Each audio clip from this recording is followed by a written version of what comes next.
Alright, so the on grade level students are going to start out by watching a brain pop video to help recall their prior knowledge on place value.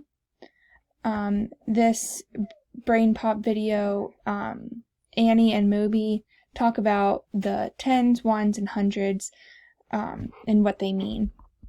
After they watch this little warm-up video, then they will start their little activity. It's basically just a worksheet put into a page protector so that they can use a whiteboard marker and do the activity multiple times. So similarly to the last one,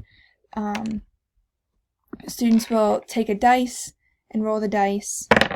I rolled a 1, so in my little roll it section in the tens category, I'm going to write a 1 and then roll the dice again for the ones, and I got a 4.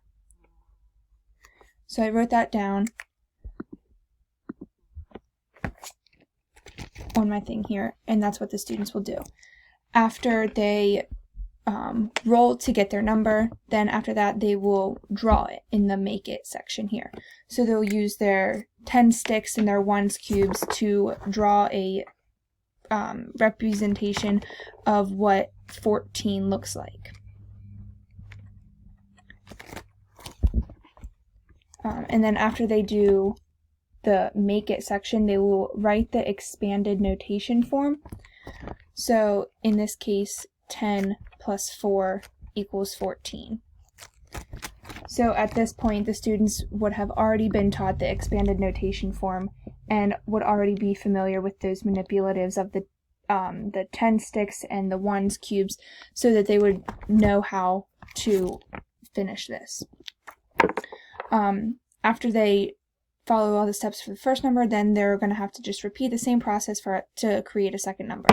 So if I roll the dice again, I got a 6, so the 6 will go in my 10 spots, and a 5 will go in my ones spots.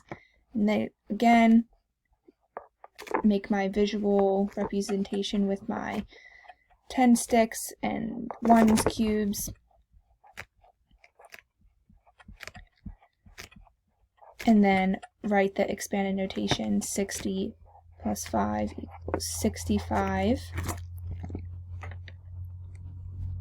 Alright, and then since these are on grade level students, they're going to be expected to compare numbers. So they're going to write the two numbers that they just created down here in this last section. So we did 14 and 65. And then they just have to use the greater than, less than, or equal to sign here to fill in this box. So we know that 65 is greater than 14 because these students understand that the 6 in the 10 spot is greater than the 1 in the 10 spot. And then they can erase this and then do it however many times that they can during their center, or however many times that they're instructed. And then the dice just gives it that variability, so they're not doing the same problem over and over again.